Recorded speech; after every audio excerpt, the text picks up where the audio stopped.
ಬಡವರ ಬಂಧು ಎಚ್.ಕೆ. ಪಾಟೀಲರಿಗೆ ಸಚಿವ ಸ್ಥಾನ ನೀಡಲೇಬೇಕು.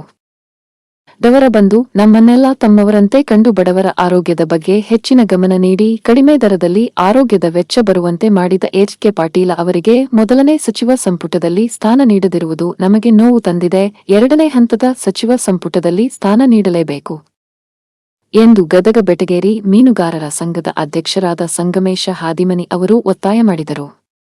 ಅವರು ನಗರದ ಪತ್ರಿಕಾ ಭವನದಲ್ಲಿ ಗುರುವಾರ ನಡೆದ ಸುದ್ದಿಗೋಷ್ಠಿಯಲ್ಲಿ ಈ ಕುರಿತು ಮಾತನಾಡಿದರು. ಗದಗ ಬೆಟಗೇರಿ ಕಾಂಗ್ರೆಸ್ ಮೀನುಗಾರರ ವಿಭಾಗದ ವತಿಯಿಂದ ಇಂದಿನ ಸುದ್ದಿಗೋಷ್ಠಿ ವಿಶೇಷವಾಗಿ ಸುದ್ದಿಗೋಷ್ಠಿ ಉದ್ದೇಶ ನಮ್ಮ ಗದಗ ವಿಧಾನಸಭಾ ಮತಕ್ಷೇತ್ರದಲ್ಲಿರ್ತಕ್ಕಂಥ ಶಾಸಕರಾದಂಥ ಸನ್ಮಾನ್ಯ ಶ್ರೀ ಡಾಕ್ಟರ್ ಎಚ್.ಕೆ. ಪಾಟೀಲ್ ಸಾಹೇಬರಿಗೆ ಮೊದಲನೇ ಪಟ್ಟಿಯೊಳಗೆ ಸಚಿವ ಸ್ಥಾನ ಇಲ್ಲದಿರುವುದು ನಮ್ಮ ಒಂದು ಮೀನುಗಾರರ ವಿಭಾಗ ಕಾಂಗ್ರೆಸ್ ಮೀನುಗಾರರ ವಿಭಾಗದ ಹಾಗೂ ಕಾರ್ಯಕರ್ತರಿಗೆ ಭಾಳ ನೋವು ಉಂಟಾಗಿದೆ. ರಾಜಕೀಯ ಅಂದ್ರೆ ಕೇವಲ ಅಧಿಕಾರ ಹಿಡಿಯುವ ತಂತ್ರಗಾರಿಕೆ ಮಾತ್ರವಲ್ಲ, ಅದೊಂದು ಸಾರ್ವಜನಿಕ ಸೇವೆ, ದೇವರ ಸೇವೆ ಎಂಬುದನ್ನು ಬದುಕಿ ತೋರಿಸಿದವರು ಡಾಕ್ಟರ್ ಎಚ್.ಕೆ. ಪಾಟೀಲ್ ಸಾಹೇಬರು. ಕಳೆದ 40 ವರ್ಷಗಳಿಂದ ಕಳಂಕವಿಲ್ಲದ ಅತ್ಯಂತ ಘನತೆಯುಳ್ಳ ಸಾರ್ವಜನಿಕ ಜೀವನವನ್ನು ಮುಂದುವರಿಸಿಕೊಂಡು ಹೋದಂಥ ಬಂದವರು ಎಚ್.ಕೆ. ಪಾಟೀಲ್ ಸಾಹೇಬರು. ವಿಧಾನ ಪರಿಷತ್ತಾಗಲಿ ವಿಧಾನಸಭೆ ಇರಲಿ, ಅವರು ಮಂಡಿಸ್ತಕ್ಕಂಥ ವಿಷಯಗಳು ಚರ್ಚೆಗಳು, ಆನಂತರ ಇಂದಿನ ಯುವಜನ ಪ್ರತಿನಿಧಿಗಳಿಗೆ ಅತ್ಯುತ್ತಮ ಆಡಳಿತ ಪಠ್ಯ ಪುಸ್ತಕ ಇದ್ದಂತೆ ಇವೆಲ್ಲ. ಅಂದರೆ ಸಾಹೇಬರಿಗೆ ಎರಡನೇ ಪಟ್ಟಿ ಒಳಗಾದ್ರೂ ಎಚ್.ಕೆ. ಪಾಟೀಲ್ ಸಾಹೇಬರಿಗೆ ಸಚಿವ ಸ್ಥಾನ ನೀಡಬೇಕು ಅಂಥೇಳಿ ನಾವೆಲ್ಲ ಆಗ್ರಹಿಸ್ತೀವಿ. ಸಚಿವರ ಒಂದು ಕಾರ್ಯವೈಖರಿಯನ್ನು ನೋಡೋದಾದ್ರೆ 1984ರಿಂದ 2008ರವರೆಗೆ ಪಶ್ಚಿಮ ಪದವೀಧರ ಕ್ಷೇತ್ರದಿಂದ ಸತತ 4 ಅವಧಿಗೆ MLC ಆಗಿದ್ದಾರೆ, ಸೇವೆ ಸಲ್ಲಿಸಿದ್ದಾರೆ. ತದನಂತರ ಗದಗ ವಿಧಾನಸಭಾ ಮತಕ್ಷೇತ್ರದಿಂದ ಸತತವಾಗಿ 3 ಬಾರಿ ಗೆದ್ದು ಶಾಸಕರಾಗಿ ಸೇವೆ ಸಲ್ಲಿಸಿದ್ದಾರೆ. ಸಚಿವರು ಉತ್ತಮ ಆಡಳಿತಗಾರರು, ಸ್ನೇಹಜೀವಿಗಳು, ಒಂದು ಪರಿಸರದೊಳಗೆ ಉತ್ತಮವಾದ ಯಾವುದೇ ರೀತಿಯಾದಂಥ ಕಪ್ಪು ಚುಕ್ಕೆ ಇಲ್ಲದ ಆಡಳಿತಗಾರರು. ವೀರಪ್ಪ ಮೌಲಿ, ಎಸ್.ಎಂ. ಕೃಷ್ಣ, ಧರ್ಮಸಿಂಗ್, ಸಿದ್ದರಾಮಯ್ಯನವರ ಸರ್ಕಾರದೊಳಗೆ ಬೇರೆ ಬೇರೆ ಇಲಾಖೆಯೊಳಗೆ ಸಚಿವರಾಗಿ ಜನಸೇವೆ ಮಾಡಿದ ಹೆಗ್ಗಳಿಕೆ ಎಚ್.ಕೆ. ಪಾಟೀಲ್ ಸಾಹೇಬರಿಗೆ ಸಲ್ತದೆ. ಎಚ್.ಕೆ. ಪಾಟೀಲ್ ಸಾಹೇಬರು ಕೇವಲ ಒಬ್ಬ ನಾಯಕರಲ್ಲ, ಅವರೊಂದು ಭರವಸೆ, ಬಡವರ ಪಾಲಿನ ಸಂಜೀವಿನಿ ಇದ್ದ ಹಾಗೆ ನಮ್ಮ ಎಚ್.ಕೆ. ಪಾಟೀಲ್ ಸಾಹೇಬರು. ಅವರು ಉತ್ತರ ಕರ್ನಾಟಕದ ಜೀವನಾಡಿ, ಗಡಿನಾಡ ಕನ್ನಡಿಗರ ಧ್ವನಿ. ಈಗ ಸಚಿವ ಸ್ಥಾನ ಕೈ ತಪ್ಪಿದ್ದು ನಮಗೆ ಭಾಳ ಬೇಸರ ತಂದಿದೆ. ಅವರು ಯಾವ ಮಾನದಂಡ ಇಟ್ಕೊಂಡು ಮಾಡಿದವರು ಹೈಕಮಾಂಡ್ ಗೊತ್ತಿಲ್ಲ. ಆದರೆ ಹೊಸ ಚಿಗುರು, ಆಮಂತ್ರ ಹಳೆ ಬೇರುಗಳು ಒಟ್ಟಾಗಿ ಸೇರಿದಾಗ ಮಾತ್ರ ಒಂದು ವೃಕ್ಷ ಸುಂದರವಾಗಿ ಕಾಣ್ತದೆ. ಆ ಒಂದು ಕಾರಣ ಎಚ್.ಕೆ. ಪಾಟೀಲ್ ಸಾಹೇಬರನ್ನು ಸಚಿವ ಸ್ಥಾನ ಕೊಡಬೇಕು ಅಂಥೇಳಿ ನಾವು ಆಗ್ರಹಿಸ್ತೇವೆ. ಜನಸಾಮಾನ್ಯರ ಕಲ್ಯಾಣಕ್ಕಾಗಿ ಹಗಲು ರಾತ್ರಿ ಶ್ರಮಿಸ್ತಕ್ಕಂಥ ವ್ಯಕ್ತಿಗಳು. ತಮಗೆಲ್ಲ ಗೊತ್ತಿದೆ, ಜನನಾಯಕರನ್ನು ವಾರ್ಡಿನೊಳಗೆ ಜನಸೇವೆ ಮಾಡುವ ಮನೋಭಾವವನ್ನು ಹುಟ್ಟಾಕಿಸಿದಂಥ ಸಾಹೇಬರು ಎಚ್.ಕೆ. ಪಾಟೀಲ್ ಸೇವಾ ತಂಡ ಅಂತೇಳಿ ಒಂದು ಸೇವಾ ತಂಡವನ್ನು ಹುಟ್ಟಾಕಿ ಪ್ರತಿ ಮನೆಗೂ ತಮ್ಮ ಕಾರ್ಯಕರ್ತರನ್ನು ಕಳಿಸಿ ಅವರ ನೋವು ನಲಿವುಗಳಿಗೆ ಸ್ಪಂದಿಸಿ ಕಣ್ಣಿನ ಚಿಕಿತ್ಸೆ ಆಗಿರ್ಬೋದು, ಕಿಡ್ನಿ ಸಮಸ್ಯೆಗಳಿರ್ಬೋದು, ಹೃದಯ ಚಿಕಿತ್ಸೆಗಳಿರ್ಬೋದು, ಆರೋಗ್ಯಕ್ಕೆ ಸಂಬಂಧಪಟ್ಟದ್ದೆಲ್ಲ ಮನೆ ಮಾತಾಗಿದ್ದಾರೆ ಎಚ್.ಕೆ. ಪಾಟೀಲ್ ಸಾಹೇಬರು. ಅವ್ರ ತಂದೆಯವರ ಕಾಲದಿಂದನೂ ಸಹಿತ ಒಳ್ಳೆ ರೀತಿ ಗದಗಿಗೆ ಸೇವೆಯನ್ನು ಕೊಟ್ಟಿದ್ದಾರೆ. ತಮ್ಮ ರಾಜಕೀಯ ಪರಮ ಗುರಿ ಧ್ಯೇಯ ಎಂಬ ಸಿದ್ಧಾಂತದ ಮೇಲೆ ಬದುಕ್ತಿರ್ತಕ್ಕಂಥ ಜನಮೆಚ್ಚಿದ ನಾಯಕರು ಅದು ಯಾರಾದರೂ ಇದ್ದರೆ ಎಚ್.ಕೆ. ಪಾಟೀಲ್ ಸಾಹೇಬರು. ಜನಪರ ಕಾಳಜಿ ಹೊಂದಿದ ಬಡವರ ಪಾಲಿನ ದೇವರು ಎಂದರೆ ತಪ್ಪಾಗಲಿಕ್ಕಿಲ್ಲ. ಬಡವರ ನೋವುಗಳಿಗೆ ಬೇಗ ಸ್ಪಂದಿಸ್ತಕ್ಕಂಥ ನಾಯಕರು ಎಚ್.ಕೆ. ಪಾಟೀಲ್ ಸಾಹೇಬರು. ಈ ಒಂದು ಎಚ್.ಕೆ. ಪಾಟೀಲ್ ಸಾಹೇಬರಿಗೆ ಈಗ ಎರಡನೇ ಪಟ್ಟಿಯನ್ನು ಬಿಡುಗಡೆ ಮಾಡ್ತಾರಲ್ಲ, ಅದರಲ್ಲಾದರೂ ಸಚಿವ ಸ್ಥಾನ ಸಿಗಲಿ, ಒಂದು ಹುದ್ದೆಯನ್ನು ಸಚಿವ ಸ್ಥಾನವನ್ನು ನೀಡಿ ನಮ್ಮ ಒಂದು ನ್ಯಾಯವನ್ನು ಕೊಡಿಸಬೇಕು ಗದಗ ಕಡೆ ಜನರಿಗೆ ಅಂಥೇಳಿ ನಾವು ಆಗ್ರಹಿಸ್ತೇವೆ. ನಮ್ಮ ಮೀನುಗಾರ ಸಮುದಾಯ ಕಾಂಗ್ರೆಸ್ ಪಕ್ಷದಲ್ಲಿ ಬಹಳ ವರ್ಷಗಳಿಂದ ಅವ್ರ ಜೊತೆ ನಾವಿದ್ದೇವೆ, ಸಾಹೇಬ್ರ ಜೊತೆ ನಾವೆಲ್ಲ ಸಮುದಾಯದವರಿದ್ದೇವೆ. ಮೀನುಗಾರ ಸಮುದಾಯದೊಳಗೆ 2 ಪಂಗಡ ಬರ್ತಾವೆ.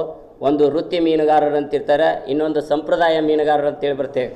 ನಾವೆಲ್ಲ ಮೀನುಗಾರರು ಸಂಪ್ರದಾಯ ಮೀನುಗಾರರು ಬರ್ತೀವಿ. ಅಂಬಿಗೇರು, ಬಾರ್ಕೇರು, ಸುನುಗಾರ, ಬಾರ್ಕಿ, ಕೋಲಿ, ಬೆಸ್ತ ಇವೆಲ್ಲ 39 ಪರ್ಯಾಯ ಪದವುಳ್ಳವರು ನಾವು ಯಾವಾಗಲೂ ಸಹಿತ ಸಾಹೇಬ್ರ ಜೊತೆ ಇದ್ದೇವೆ. ಸಾಹೇಬರಿಗೆ ಸಚಿವ ಸ್ಥಾನ ನೀಡಲೇಬೇಕು ಅಂಥೇಳಿ ನಾವು ಕಡಾಖಂಡಿತವಾಗಿ ಆಗ್ರಹಿಸ್ತೇವೆ. ಅದೇ ರೀತಿಯಾಗಿ ಸಾಹೇಬ್ರ ಕೆಲಸ ಕಾರ್ಯಗಳನ್ನು ನೋಡೋದಾದರೆ ಸಾಹೇಬರಿಗೆ ಯಾಕೆ ಸಚಿವ ಸ್ಥಾನ ಕೊಡಬೇಕು ಅಂತೇಳಿ ಆಗ್ರಹ ನಿಮ್ಮದು ಅಂದರೆ, ಬಡವರ ನೋವು ನಲಿವುಗಳಿಗೆ ಸ್ಪಂದಿಸ್ತಕ್ಕಂಥ ನಾಯಕರಾಗಿದ್ದಾರೆ. ಬಡವರಿಗಾಗಿಯೇ ಒಂದಿಷ್ಟು ಯೋಜನೆಗಳನ್ನು ತಲುಪಿಸಲು ಒಂದು ಹೊಸ ಕ್ರಿಯಾ ಯೋಜನೆಗಳನ್ನು ಮಾಡಿರ್ತಾರೆ ಸಾಹೇಬರು. ಪ್ರಾಮಾಣಿಕರು, ಪಕ್ಷನಿಷ್ಠ ವ್ಯಕ್ತಿಗಳು. 2014ರಿಂದ ಸತತ 4 ವರ್ಷಗಳ ಕಾಲ ಗ್ರಾಮೀಣ ಅಭಿವೃದ್ಧಿ ಇಲಾಖೆಗೆ ಕರುನಾಡಿನ ಗ್ರಾಮೀಣ ಅಭಿವೃದ್ಧಿಯ ರಾಷ್ಟ್ರೀಯ ಸುವರ್ಣಯುಗದ ಹರಿಕಾರರು ಅಂತೇಳಿ ಕರೀತಾರೆ. ಆ ಹರಿಕಾರರಿಗೆ ಅನೇಕ ಪ್ರಶಸ್ತಿಗಳು ಲಭಿಸಿದವು. ನರೇಂದ್ರ ಮೋದಿಯವರು ಸಹಿತ ಆ ರಾಷ್ಟ್ರೀಯ ಪ್ರಶಸ್ತಿಗಳನ್ನು 4 ಬಾರಿ ಕೊಟ್ಟಿದ್ದಾರೆ. ಹೀಗಿರುವಾಗ ಇನ್ನು ನ್ಯಾಯಾಂಗಕ್ಕೆ ಹೋದ್ರೆ, ವ್ಯವಸ್ಥೆಗೆ ಹೋದರೆ ಬಲವರ್ಧನೆಗೆ ಶ್ರೀಮಂತ ಧೀಮಂತ ನಾಯಕರಂದ್ರೆ ಎಚ್ ಕೆ ಪಾಟೀಲ್ ಸಾಹೇಬರು. ಈಗ ಹುಬ್ಬಳ್ಳಿ ಒಳಗೆ ಕರ್ನಾಟಕ ರಾಜ್ಯ ಕಾನೂನು ವಿಶ್ವವಿದ್ಯಾಲಯ ಆಗಿರ್ಬೋದು, ಅದರಲ್ಲಿ ಪ್ರಮುಖ ಪಾತ್ರ ವಹಿಸಿದ್ದಾರೆ. ಗದಗ ಜಿಲ್ಲೆಯನ್ನೇ ತೆಗೆದುಕೊಂಡಾಗ ಗ್ರಾಮೀಣ ಪ್ರದೇಶಗಳಾಗಿರ್ಬೋದು, ಸಿಟಿ ನಗರದ ಪ್ರದೇಶಗಳಲ್ಲೇ ಆಗಿರ್ಬೋದು, ಈ ಜಿಮ್ಸನ್ನು ಇದು ಮಾಡಿಸಿದ್ದಾರೆ. ಹೃದಯ ಚಿಕಿತ್ಸೆ ಆಸ್ಪತ್ರೆಯನ್ನು ತಂದಿದ್ದಾರೆ. ಆ ನಂತರ ಬೇರೆ ಬೇರೆ ಕ್ರೀಡಾ ಇದಕ್ಕೆ ಒಂದು ವಿಶೇಷ ಕೊಡುಗೆಯನ್ನು ನೀಡಿದ್ದಾರೆ. ಬಡವರಿಗೆ ಸುಲಭವಾಗಿ ನ್ಯಾಯ ಸಿಗಬೇಕು ಅಂಥೇಳಿ ಹೊಸ ನ್ಯಾಯಾಲಯವನ್ನು ಸಹಿತ ಸ್ಥಾಪಿಸಲಿಕ್ಕೆ ಕಾರಣಕರ್ತರಾಗಿದ್ದಾರೆ. ಅದಕ್ಕೆ ದಯವಿಟ್ಟು ಈ ಪತ್ರಿಕಾಗೋಷ್ಠಿ ಮುಖಾಂತರ ನಾವು ಡಿ ಕೆ ಶಿವಕುಮಾರ್ ಸರ್, ಮುಖ್ಯಮಂತ್ರಿ ಸರ್ ಅವರಿಗೆ, ಹಾಗೂ ಸಿದ್ದರಾಮಯ್ಯನವರಿಗೆ, ಹಾಗೂ ಮಲ್ಲಿಕಾರ್ಜುನ್ ಖರ್ಗೆ ಸರ್ ಅವರಿಗೆ, ನಮ್ಮ ಇಡೀ ಸಮುದಾಯ ಅವರಿಗೆ ಆಗ್ರಹಿಸ್ತೀವಿ. ಖಂಡಿತವಾಗಿಯೂ ಸಚಿವ ಸ್ಥಾನ ನೀಡಬೇಕು ಅಂಥೇಳಿ ಅವರಲ್ಲಿ ವಿನಂತಿಸ್ಕೊಳ್ತೇನೆ. ತಮಗೆಲ್ಲ ತಿಳಿದಿರೋ ಹಾಗೆ ಗದಗ ವಿಧಾನಸಭಾ ಮತಕ್ಷೇತ್ರದ ಜನಪ್ರಿಯ ಶಾಸಕರಾಗಿರ್ತಕ್ಕಂಥ ಎಚ್ ಕೆ ಪಾಟೀಲ್ ಅವರಿಗೆ 1ನೇ ಪಟ್ಟಿಯಲ್ಲಿ ಅವರಿಗೆ ಸಚಿವ ಸ್ಥಾನ ನೀಡಬೇಕಾಗಿತ್ತು. ಸೇವಾ ಹಿರಿತನದ ಆಧಾರದ ಮೇಲೆ ಆದರೂ ಅವರಿಗೆ ಕೊಡಬೇಕಾಗಿತ್ತು. ಆದರೆ 1ನೇ ಪಟ್ಟಿಯಲ್ಲಿ ಅವರ ಹೆಸರಿಲ್ಲ. ಇದರಿಂದ ರಾಜ್ಯದ ಅದಲ್ಲದೆ ಗದಗ ಭಾಗದ ಒಂದು ಕಾಂಗ್ರೆಸ್ ಮುಖಂಡರಿಗೂ ಹಾಗೂ ಸಮಾಜದವರಿಗೂ ತುಂಬ ನೋವಿನ ಸಂಗತಿಯಾಗಿರ್ತದೆ. ಅವರು ವಹಿಸಿಕೊಂಡಿರ್ತಕ್ಕಂಥ ಎಲ್ಲ ಖಾತೆಗಳನ್ನು ಬಹಳ ನಿಷ್ಠೆಯಿಂದ, ದಕ್ಷತೆಯಿಂದ, ಪ್ರಾಮಾಣಿಕತೆಯಿಂದ ಸೇವೆಯನ್ನು ಸಲ್ಲಿಸಿರ್ತಕ್ಕಂಥದ್ದು.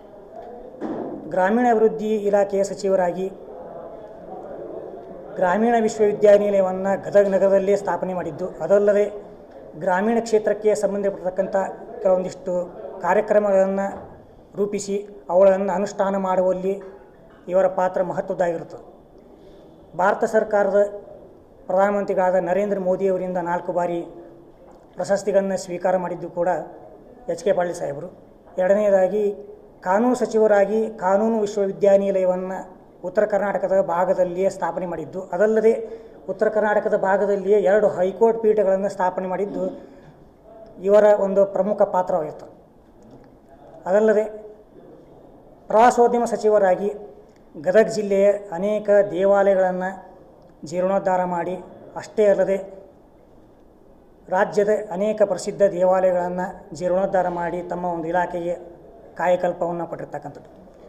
ನಮ್ಮ 39 ಪರ್ಯಾಯ ಪದಗಳನ್ನು ಹೊಂದಿರತಕ್ಕಂಥ ನಮ್ಮ ಗಂಗಾಮತ ಸಮುದಾಯವು ತೀರಾ ಹಿಂದುಳಿದ ಒಂದು ಸಮುದಾಯವಾಗಿರ್ತದೆ.